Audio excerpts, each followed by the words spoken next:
Je ne sais pas comment vous vivez ce temps de confinement, mais avec Père Tanguy et Père Michael, nous avons constaté que jamais, à l'occasion du Jeudi Saint, fête du sacerdoce, nous n'avions autant reçu de merci et de vœux de fête, et y compris des enfants. Je profite d'ailleurs de cette occasion où je vous parle à tous pour vous remercier, et puis peut-être plus particulièrement ceux qui ont pris la peine d'écrire, Jean, Athénaïs, Mathéo, Mathilde, Geoffrey et tant d'autres sans doute, dont leur courrier dorme encore chez le facteur ou dans des boîtes à lettres.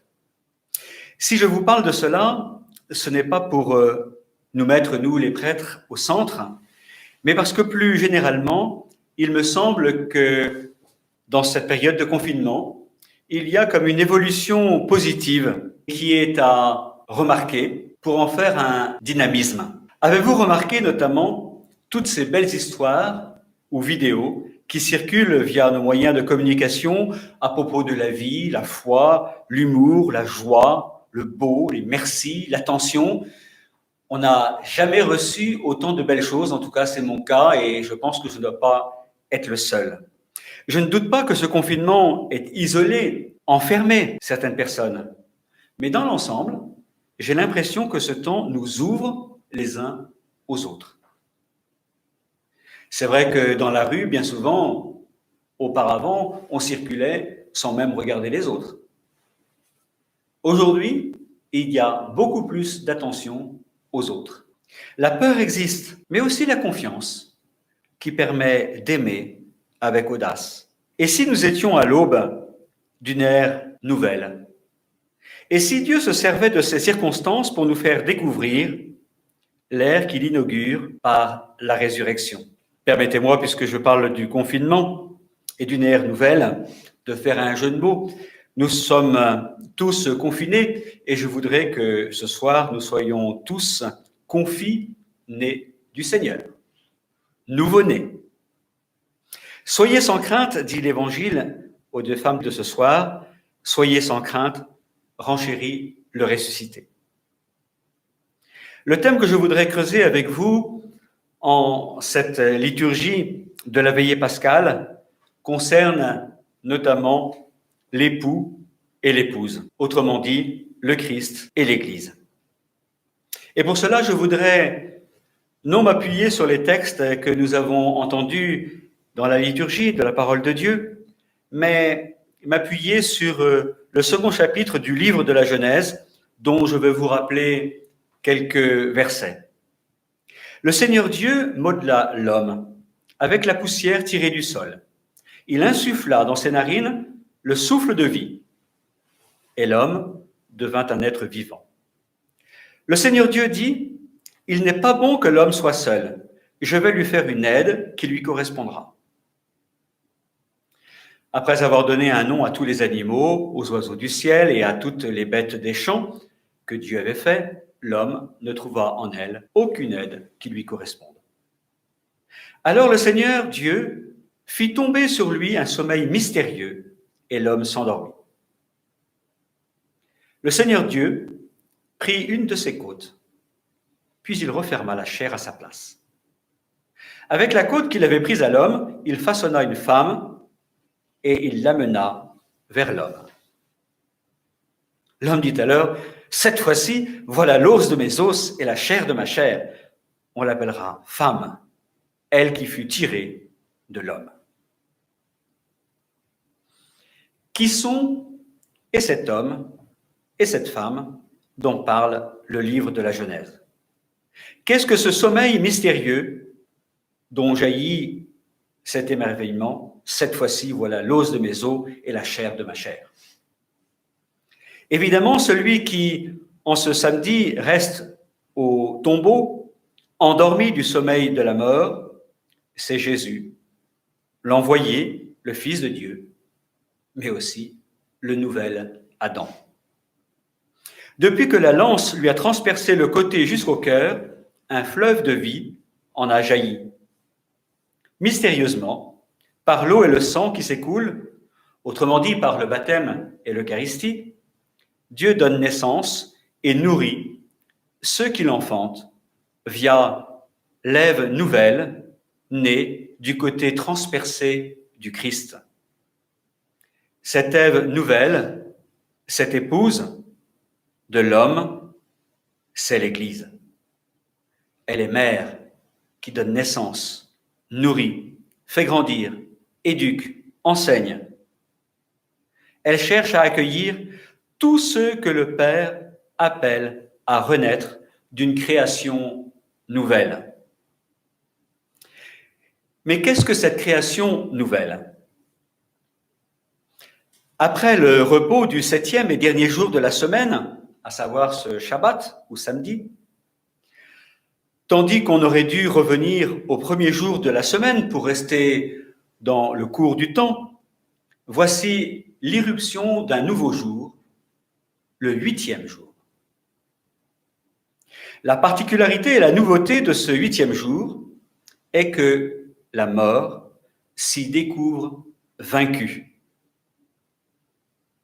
En effet, durant son mystérieux sommeil de ce samedi saint, le crucifié est descendu aux enfers pour y chercher tous ceux que la mort retenait captifs. Il venait de leur donner sa vie. Et en ce 8e jour dans lequel nous entrons par cette liturgie, le crucifié remonte vivant, sort du tombeau avec tous ceux qu'il vient d'arracher aux enfers. C'est une ère nouvelle qu'on appelle les derniers temps, ou encore le temps de la recréation. Ce jour de résurrection est inaugural d'une ère nouvelle, et nous lui donnons un nom caractéristique qui rappelle le ressuscité. Nous l'appelons le jour du Seigneur.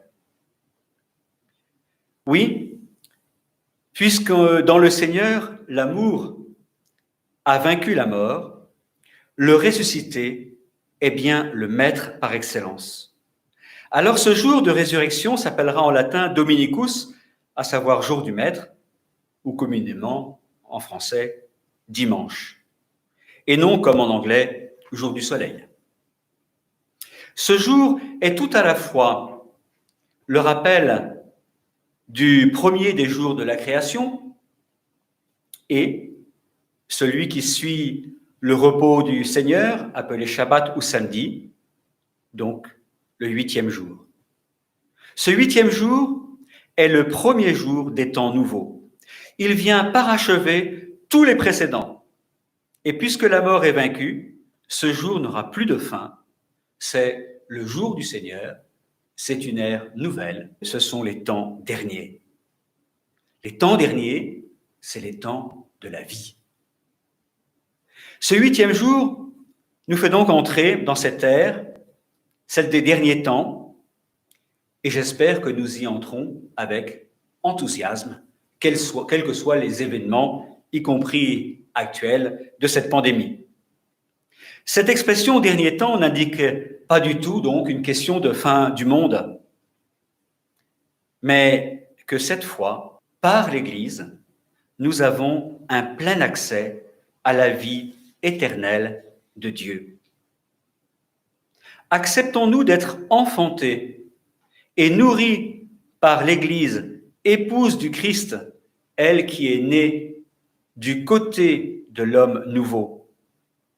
Reconnaissons-nous en elle la mère qui veille sur nous. Avec ces dernières années, où d'affreux scandales du clergé et de chrétiens ont éclaboussé l'épouse du Christ, puisse cette fête de Pâques permettre à l'Église de retrouver dans le cœur des hommes la place que le Sauveur lui a assignée.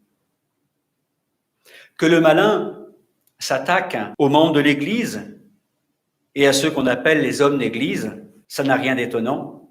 C'est justement pour essayer de détourner de celle qui enfante à la vraie vie, de celle qui fait entrer dans les derniers temps, dans l'ère nouvelle. Il revient donc à chacun d'entre nous de contribuer à faire voir la beauté, la grandeur et la place que le Sauveur a voulu donner à l'Église. Y contribuer comment? Certes, par la moralité de notre vie, mais je voudrais peut-être insister davantage, parce que c'est moins perçu, en montrant la foi que nous avons en l'Église. Si nous voulons vivre en conformité avec ces temps qui sont les derniers, si nous voulons naître à la vie nouvelle, ça ne peut se faire sans l'Église. L'Église, certes, est une société humaine, mais elle est avant tout, c'est son origine, l'épouse que le Christ s'est choisie pour sauver l'humanité en la recréant. Comment pourrions-nous être chrétiens sans accueillir l'Église telle que le Seigneur nous la donne? Le dimanche, 8e jour de la semaine, ou premier jour des temps nouveaux, se doit d'être une boussole dans nos vies. Pouvons-nous y travailler? Qui, voilà déjà quelques années et même décennies que le pape Jean-Paul II nous a demandé de redonner du sens au dimanche. Si le dimanche n'a pas de sens, c'est sans doute que nous ne sommes pas entrés dans les temps nouveaux, dans l'ère nouvelle. Nous sommes, pour reprendre une expression du pape François, des mondains. Nous vivons selon le monde. Si vraiment nous vivons des temps nouveaux, nous ne pouvons pas faire que le dimanche soit un jour comme les autres. C'est le jour du Seigneur. Puisse-t-il, pour nous réconcilier avec les anglophones, ce Seigneur devenir notre soleil.